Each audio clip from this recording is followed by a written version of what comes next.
Vamos a comenzar haciendo una invocación a la Divina Providencia para que se extienda entre nosotros a cada momento.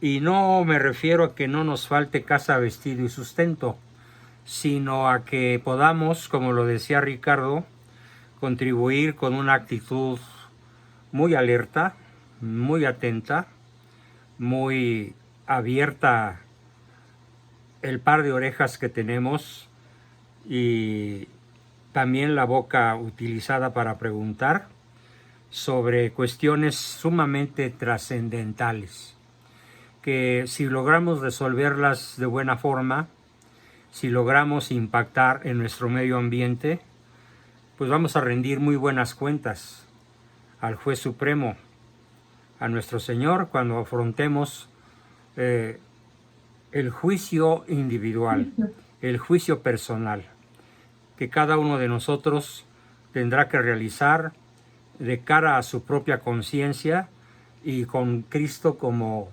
el juez que solo observa y nos hace darnos cuenta de cómo fue realmente nuestra vida. Continuando con la temática que hemos estado analizando,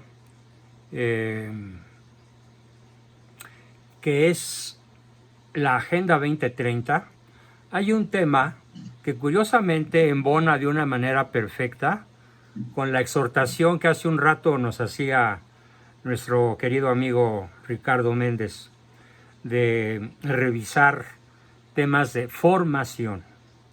Bien, sin apartarme de la temática central de la búsqueda de la mejor versión de nosotros mismos, y sin apartarnos de la estrategia de conocer bien al adversario, hoy toca revisar en qué se fundamenta, en qué se fundamenta la autoridad con la cual la ONU pretende gobernar el planeta.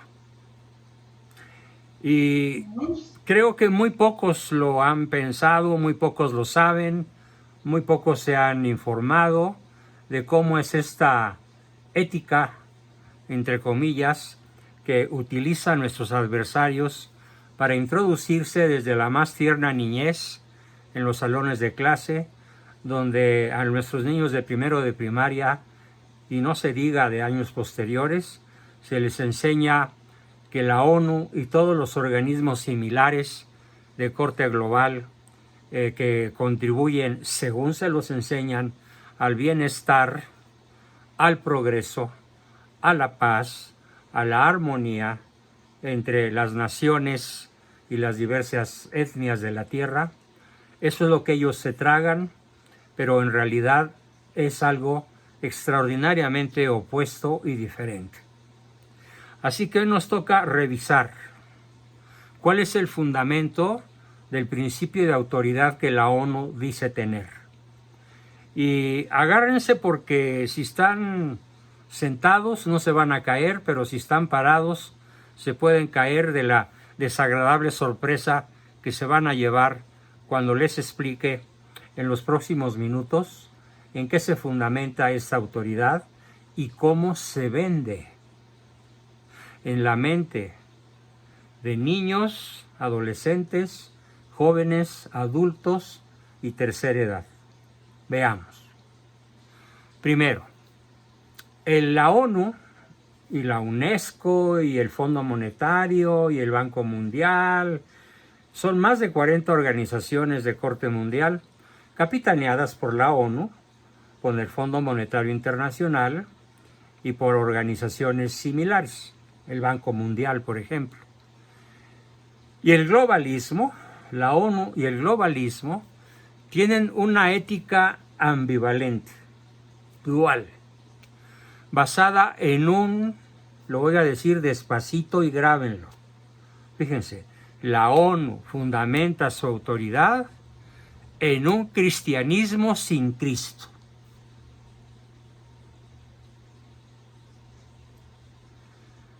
Voy a poner un ejemplo. Es como un juego de fútbol sin árbitro, en donde cada jugador tiene sus propias reglas, pero están jugando fútbol, según ellos. Entonces acá la ONU dice que fundamenta su autoridad en la filosofía cristiana, pero sin reconocer a Cristo como personaje histórico, sin reconocer a Cristo como Dios, a quien debemos adoración, y sin reconocer a Cristo como autor de la única autoridad a la que toda persona de buena voluntad tendría que estar sujeta de por vida, pero de buena gana, de buen humor y con humildad. Entonces la ONU fundamenta su autoridad en un cristianismo sin Cristo. Y esto es su principio ético. Y es un principio material que pretende ser ético. De ahí se deriva la violencia, cosa que explicaré a continuación. En efecto, el principio ético de la Agenda 2030 y de todos los planes de la ONU y similares parece seguir el principio cristiano de la enmienda y de la búsqueda del bien del hombre sobre la tierra. Al menos así lo enuncia. El bien común, el bien de todos. Por ejemplo, el famoso lema del PG, ¿no? Por el bien de todos. El lema de la izquierda. Así lo enuncia para inmediatamente violar ese principio del bien del hombre para suplantarlo con un hipotético bien mayor, el bien del planeta, de la Tierra como tal. El globalismo, entonces, la ONU y organizaciones similares, ve bien en asesinar a personas. ¿Cómo? Aborto, vacunas sin pruebas científicas, sin efectividad sobornable, con efectividad sobornable, con experimentos de diversa índole, que desgraciadamente causan enfermedad y muerte, como la geoingeniería o la explotación de pozos de agua potable que tienen arsénico y que poco a poco van envenenando y matando a la gente o enfermándola en grandes proporciones. Toda forma de violencia contra la persona que se traduzca en un supuesto beneficio ecológico es ética fundamental de la ONU, de la que se enseña en todas las escuelas de Occidente por decreto presidencial o decreto imperial o decreto del primer ministro, y así recorremos toda Europa, toda América, toda Hispanoamérica y desde luego los Estados Unidos, y no se diga Canadá. En principio, para ellos, no está mal castrar o reducir la población, lo que se ha llamado toda la vida matar. No está mal matar si es por un bien común, el bien de la tierra, el bien ecológico, el bien geoestratégico. Esta es su ética, bajo un bien supuesto. Y lo que persigue la ONU y similares organismos es crear un infierno en la tierra. La extensión de este infierno llega a todas las áreas físicas y espirituales del hombre. Vean, la ONU está presente en lo que tenemos que comer o no comer. Maíz transgénico, por ejemplo, prohibido. Sociedad. Ya están buscando crear a fuerza, por la fuerza del Estado y con el apoyo de los ejércitos, ciudades inteligentes en donde en un radio pequeño, en un diámetro pequeño, no existan más de 15,000 personas, y que dentro de esas comunidades de 15,000 personas tengan todos los servicios y todos los bienes que la tierra puede proporcionar, pero sin derecho a salir de esas pequeñas ciudades. En varios países europeos, esto ha provocado una rebelión muy fuerte, como en Italia, en España con el partido Vox, en Francia con el partido católico de derecha de Marine Le Pen, en Austria, que ya va para un camino muy similar al de Francia e Italia, pero la gran mayoría de las naciones se están rindiendo a que se vale reducir la vida humana con tal de conservar la salud del planeta. Es la ética de la ONU, a la cual tendremos que oponernos de manera sumamente inteligente, sumamente formada, sumamente crítica y en un gran estado de alerta. Así que la ONU decide, entre comillas, científicamente, previo pago a una casta de científicos, pseudocientíficos, que deciden vender su autoridad profesional, ganada en largos estudios, ojo, a cambio de la mentira que mejor pague. Deciden vender su autoridad profesional a los gobiernos de izquierda, a los gobiernos globalistas, a cambio de la mentira que mejor les pague. Eso explica el porqué, y todo el mundo lo ha dicho, para prácticamente todo el grupo se ha quejado en las sesiones o en entrevistas individuales de que conocen personas de alto perfil académico, pero que son adoradoras del peje, o son izquierdosos, o se tragan los cuentos de Morena, o los cuentos del socialismo o del comunismo, porque la labor de la ONU ha tenido un éxito enorme desde la formación más tierna, desde la niñez de estas personas que ahora tienen una incapacidad brutal para asumir una posición crítica de aquello con lo cual se les ha indoctrinado desde muy pequeños.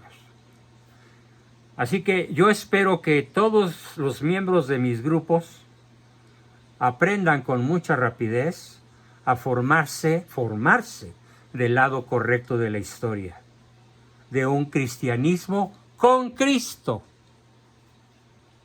de una ética que prohíbe matar personas, aunque para ello se nos vaya la vida y aunque para ello tengamos que, como lo dijo Dios cuando hizo a los seres humanos, creced y poblad y henchid la tierra. Y ustedes son dueños de todo lo que en ella yo he creado para la humanidad. Es curioso que toda la autoridad de la ONU provenga del mundo cristiano, ¿sí?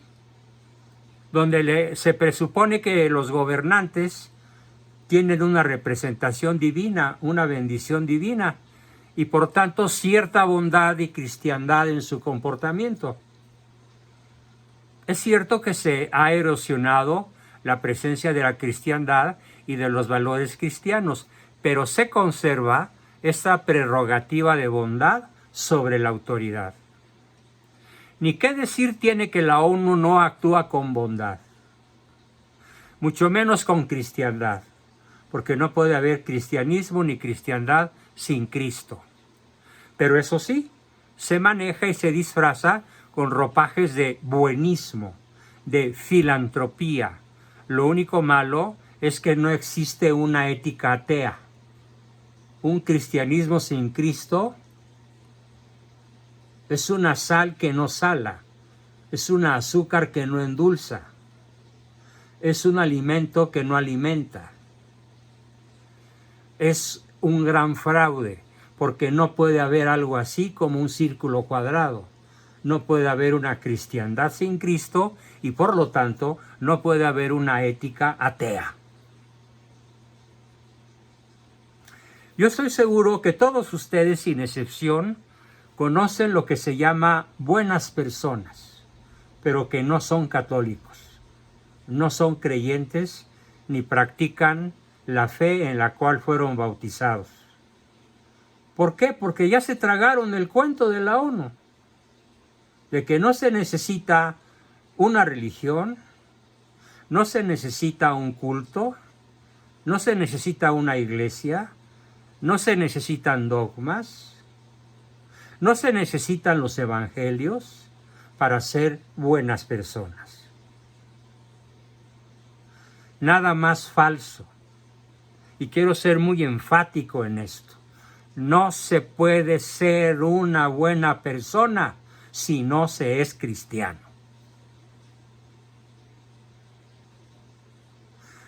Es probable que millones de personas se autodenominen como budistas o como zoroastristas en Irán, en Pakistán y en los lugares donde Zoroastro fue un dios milenario.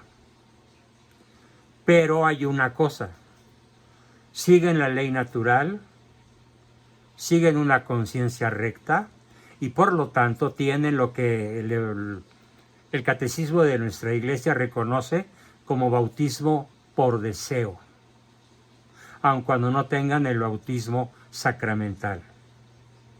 Si ellos siguen la ley natural e ilustran su conciencia, se les puede considerar dentro del cristianismo y entonces sí son buenas personas, aun cuando no conozcan el mensaje de la revelación. Pero quiere decir que son tan buenas personas que de conocer la revelación no tendrían otra salida más que aceptarla. La ONU prepara a esas naciones, China, India, Rusia, Pakistán, Irán, prácticamente la mitad de la población global, para que aprendan a ser buenas personas sin Cristo.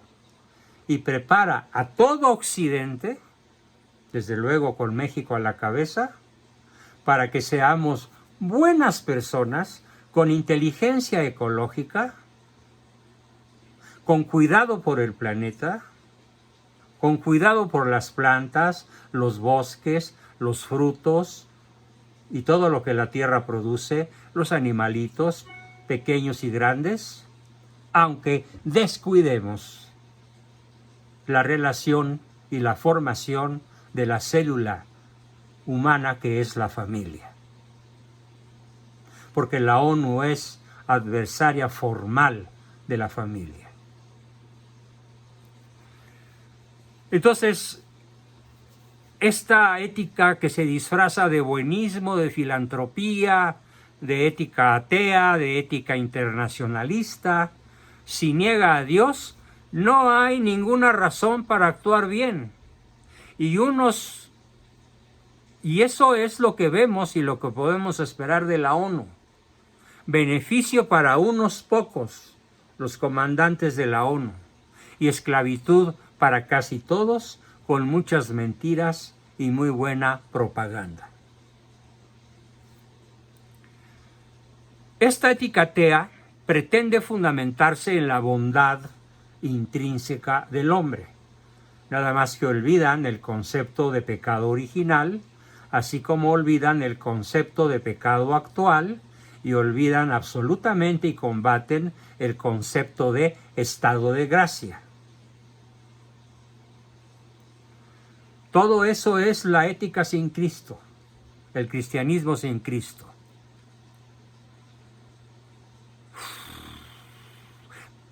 Así que es imposible la bondad sin Cristo. El hombre ha demostrado en innumerables ocasiones que es malvado siempre que puede. Hay una película formidable, creo que con Leonardo DiCaprio, que se llama Atrápame si puedes, que es un ladrón de bancos. Y cuando finalmente la policía logra detenerlo, inmovilizarlo y tomarlo prisionero, le preguntan: oye, ¿y por qué hiciste todo eso? ¿Cuál fue tu motivación? ¿Cuál fue tu meta?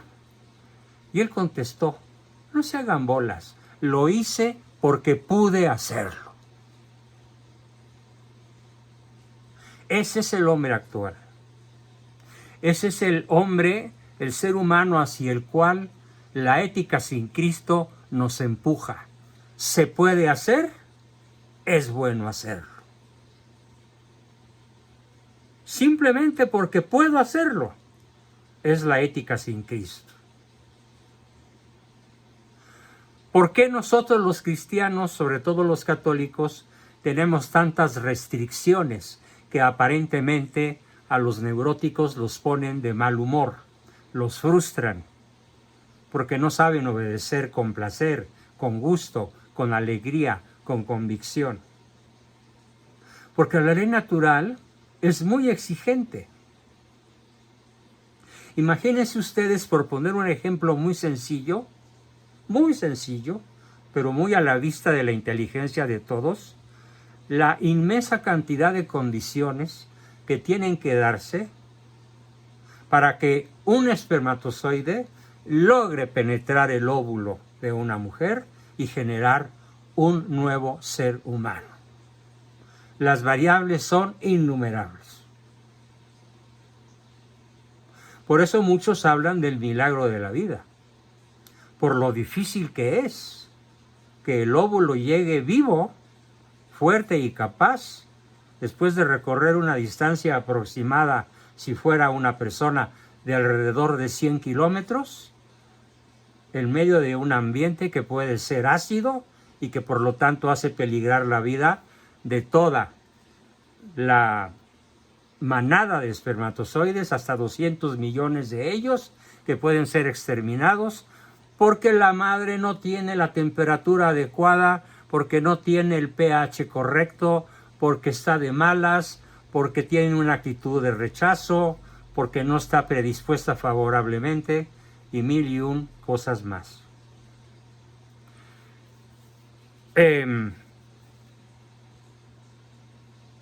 Así que el hombre, repito, ha demostrado que en innumerables ocasiones es malvado porque puede, sobre todo cuando no está en gracia. Así que la cadena de la bondad, entre comillas, desde el hombre hacia el exterior, es tan dogmática o más que las anticuadas, así le llaman ellos, cadenas éticas basadas en la existencia de un Dios, Padre Todopoderoso, y en la existencia de su Hijo Jesucristo y del Espíritu Santo. La otra justificación no ética que esgrime la ética globalista y la ONU es nada más y nada menos que la tradicional violencia estatal, la violencia del Estado o la violencia del Estado mundial, al cual quiere conducirnos la ONU y organismos similares. Si te sublevas en el Estado mundial te mata, te lesiona, te encierra en una cárcel, o es tan ético y tan profundo como un tiro en la cabeza. Pero eso sí, es plenamente global. Leía yo hoy algo aterrador que me erizó los pelos de punta. ¿De dónde proviene lo que está a punto de enterrar a México como nación, tal como la conocemos? Proviene de la ética globalista. El bulto de Palacio ha recibido de la ONU la orden de exterminar a la Suprema Corte, a los magistrados, a los jueces, a los funcionarios que imparten justicia en México. ¿Y cuál es la mejor manera de exterminarlos? Someterlos al proceso de elección por voto popular. Aunque ningún mexicano conozca quiénes son esos jueces y mucho menos entienda qué hacen, eso se tiene que hacer sin quitarle ni una sola coma, como lo dijo hoy la Claudia Sheinbaum, porque la tradición, porque la herencia, porque la prolongación del legado de su jefe, de su amo, de su papá, de mi ídolo, López Obrador, tiene que continuarse a fondo. Lo que me dejó aterrado es que esta instrucción no viene de Palacio, viene de la cúpula global. Y lo explican de una manera tan precisa, tan inteligente, tan bien documentada, que resulta imposible no entenderlo como es. Tema que veremos en la sesión de historia del viernes. Ahorita nada más hago mención de la enorme gravedad a lo que nos enfrentamos. Por eso hoy publiqué en mi TikTok un video de 8 minutos que se llama México en estado de coma. Bien, con estos timbres, con estos entorchados de la ONU, violencia y arbitrio, solo quedan dos actitudes, la colaboracionista y la entreguista. ¿Quién colabora con esto? Morena y sus aliados. ¿Quién no es colaboracionista sino entreguista? El 80% de la población mexicana. Los que no salieron a votar y los 35 millones que sí votaron suman 75 millones de personas entreguistas. ¿De dónde viene ese entreguismo? Pues viene de una educación, llamémosle así, por no decirle de otra manera insultante, llamémosle educación, que tiene ya vigente desde el año 1928. Como lo he dicho muchas veces, desde la implementación del Pacto de los Generales, que hoy está más vigente que nunca.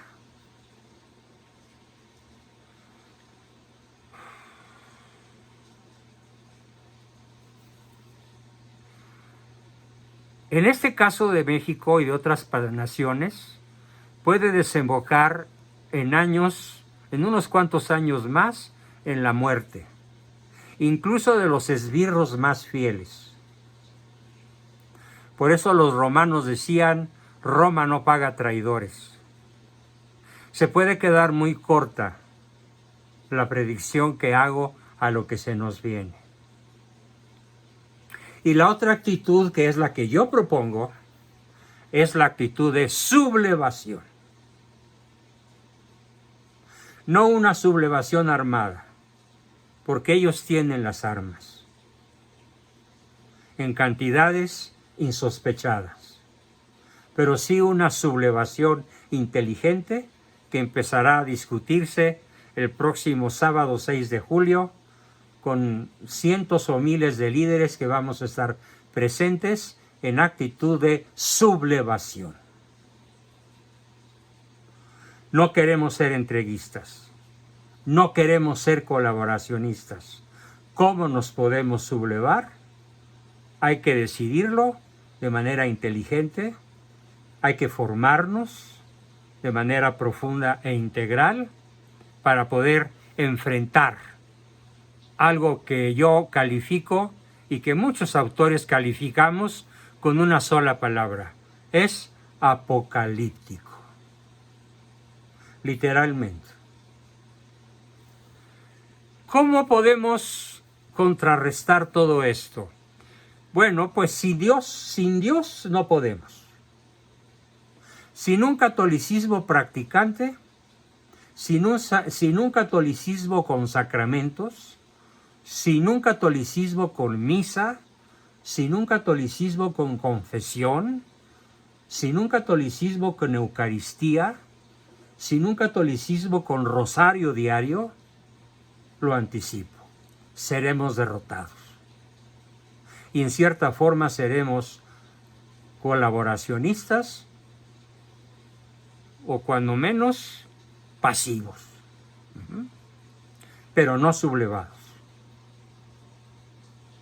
Solo el católico integrista, solo el católico practicante, solo el católico culto, que busca la formación integral en cuanto se da cuenta del tamaño del adversario, tiene o tenemos alguna posibilidad de supervivencia real y de poder salir victoriosos, de alguna manera.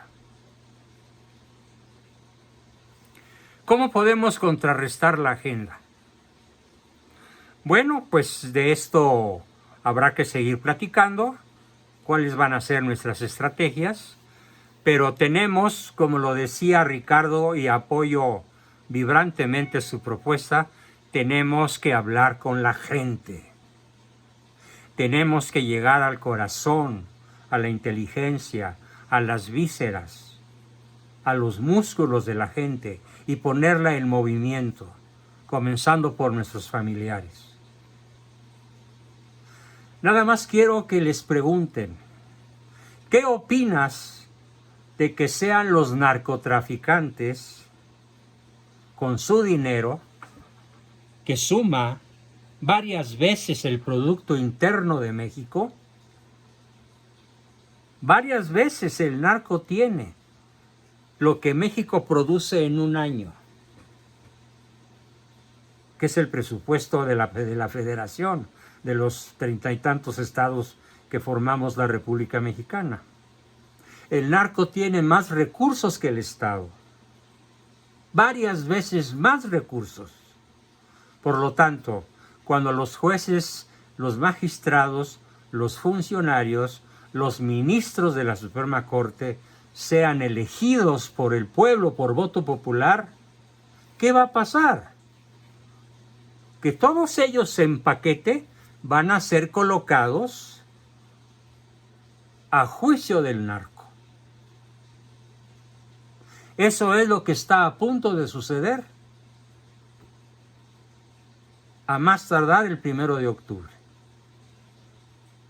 Cuando esta señora, por decirlo de manera elegante y reprimiendo mi boca para no decirle como merece decírsele, asuma la banda presidencial y el poder tiránico que estará detrás de ella en un verdadero maximato.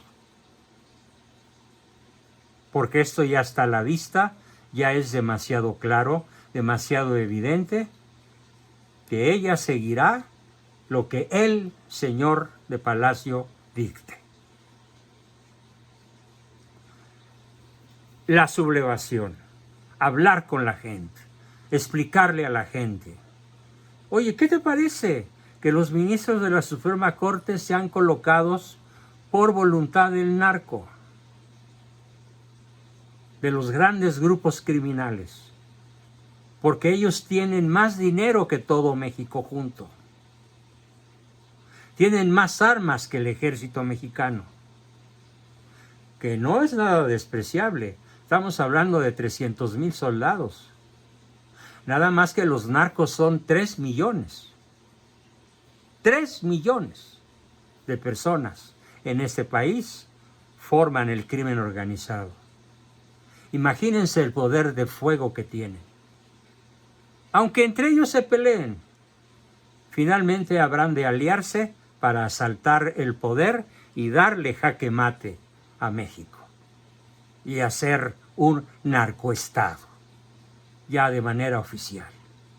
Porque los magistrados, los jueces y los ministros de la Suprema Corte habrán sido colocados por ellos. Esto es lo que buscan la presidenta electa, la presidente electa y el presidente en funciones, que no se va a retirar. No, que eso no va a pasar, que estás delirando, que estás paranoico, que estás loco. Espérate, lee las noticias conforme vayan ocurriendo. Entérate del mundo real. Deja de fantasear. Solo la verdad, solo la realidad te hará libre. Conócela. Permíteme dártela a conocer. Eso es una actitud beligerante. ¿Qué quiere decir beligerante? Guerra continua. Sí, yo soy una persona beligerante. ¿De dónde viene la palabra beligerante? De la palabra latina que se traduce como estado de guerra permanente. Estado de combate permanente, como debe ser la vida del cristiano. Un guerrero toda la vida. Tenemos que salir de nuestra zona de comodidad, de nuestra zona de confort, y darnos cuenta que lo que está en juego no nada más es nuestro futuro, porque muchos de nosotros ya vamos de salida. Desde luego yo, a mis casi 82. Pero, ¿qué mundo les vamos a dejar a nuestros hijos? Y sobre todo, a nuestros nietos.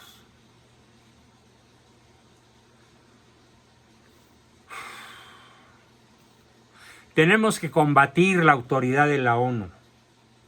Pregúntale a uno de esos adoradores del PG, oye, ¿tú eres católico? Sí, claro. Oye, ¿tú eres al menos cristiano? Sí, claro. Bueno, ¿qué te parece un cristianismo sin Cristo? ¿Qué opinas del cristianismo sin Cristo? Es el dogma principal que se está implantando en México, el cristianismo sin Cristo. ¿Cuántas veces el Pejelopostli ha mencionado a Cristo en sus mañaneras? Docenas de veces, por no decir centenares. Pero, ¿quién es Cristo? Es un gran líder. No, Cristo no es un gran líder. Cristo es Dios. Yo admiro a Cristo, dice el Pejelopostli. No, yo no lo admiro, yo lo adoro, que es muy diferente. Pregúntenle entonces a los sedicentes cristianos, esta es una estrategia fundamental. ¿Tú estás de acuerdo en un cristianismo sin Cristo? ¿Tú estás de acuerdo en un catolicismo sin Dios? Esto es Morena. Esto es Sheinbaum. Esto es el PG. Cristianismo sin Cristo. Azúcar que no endulza, sal que no sala, tierra infértil, semilla que no da planta, ni flor, ni fruto, sino veneno y destrucción de la célula principal que es la familia.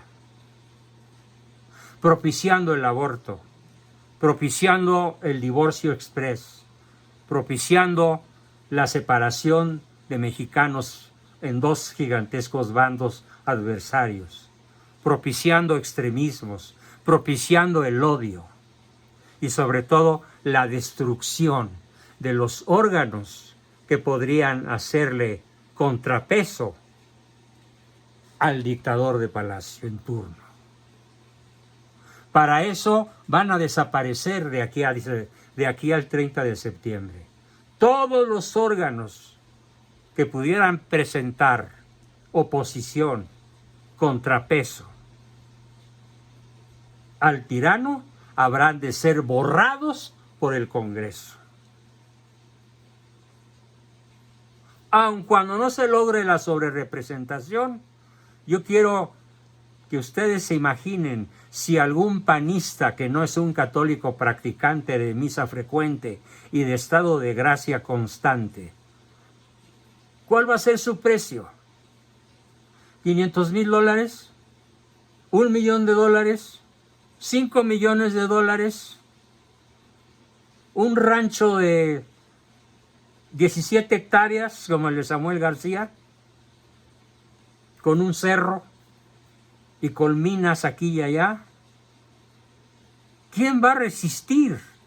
En la época de Obregón se hablaba de nadie resiste un cañonazo de 50,000 pesos oro. Pero ahora los narcos superan con mucho, pero con mucho, astronómicamente, la capacidad para dar 50,000 pesos oro, a la luz de lo que es comparativamente el México de hoy con el México de Calles de Obregón, aquellos 50,000 pesos oro eran centavitos, eran morralla, comparados con lo que ahora el narco tiene para comprar voluntades entre miembros no beligerantes cristianos, no beligerantes católicos de la oposición. Ya vemos el silencio de los tres líderes, PAN, PRI, PRD, calladitos, sometidos y colaborando. Nos toca entonces a la sociedad civil sublevarnos. ¿De qué manera? De modo inteligente, de modo estratégico, pero sobre todo haciendo ver la verdad de las cosas que han ocurrido, que están ocurriendo y que estarán por ocurrir de modo indefectible. Porque vienen estas cosas que están por ocurrir del más alto mando de la cúpula global de la Tierra.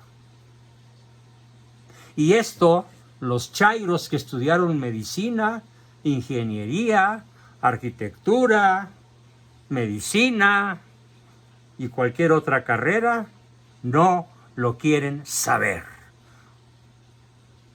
Porque los incomoda, porque les rompe sus paradigmas, porque los saca de su zona de confort. La ciencia, pues, pagada por millonarios, no puede suplantar a Dios. Las religiones ecuménicas y conciliadoras, pagadas por millonarios, no pueden suplantar a Dios. El derecho no puede suplantar el derecho divino. Los derechos connaturales e inalienables del ser humano, que no lo son por alguna declaración humana, por alguna declaración de la ONU, no, sino que son derechos intrínsecos, propios de la creación de Dios, llamada hombre. Si consentimos en que nuestros derechos humanos intrínsecos pueden fluctuar según una declaración de un bando o de otro, estamos perdidos. Cuando perdemos de vista que nuestros derechos fundamentales dimanan de que somos creados a imagen y semejanza de Dios. De ahí se derivan nuestros derechos, no de las declaraciones de la ONU.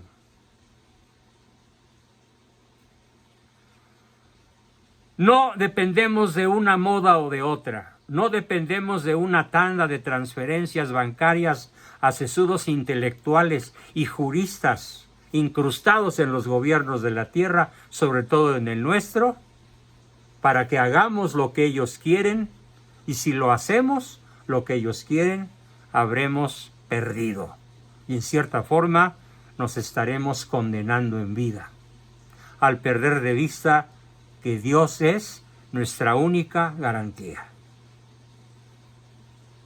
Lo único que nos puede hacer la mejor versión de nosotros mismos, lo único que nos puede hacer libres, es justamente la actitud de sublevación que tuvieron los primeros cristianos durante los primeros 3 siglos de nuestra era, antes de que Constantino el Grande convirtiera al cristianismo en religión de Estado a principios del siglo IV, y que cayó derrotado por las fuerzas del mal en la Revolución Francesa, y que hoy se llama Revolución Mexicana, que yo llamo Revolución Antimexicana, y que ya cumple desde 1910 a la fecha 114 años de vigencia, en los cuales ha hecho del pueblo de México un colaboracionista, una nación codependiente de las dádivas, y donde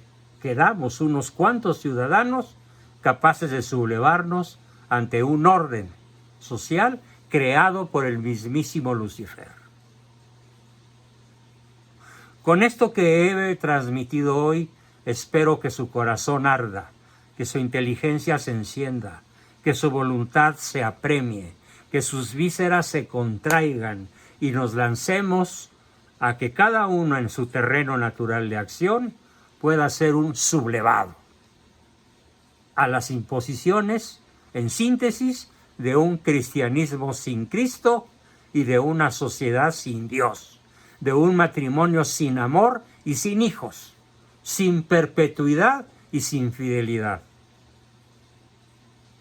y de un ciudadano enfrentado únicamente a buscar su diaria supervivencia con el sudor de su frente, mientras que se le son suprimidas sus libertades y sus derechos más intrínsecos, más profundamente humanos. Bien, con eso termino mi exposición de hoy y nos lanzamos como siempre a sus comentarios, preguntas, dudas y desde luego aportaciones. ¿Quién quiere comenzar? Espérenme tantito, voy a hacer pausa y continuar.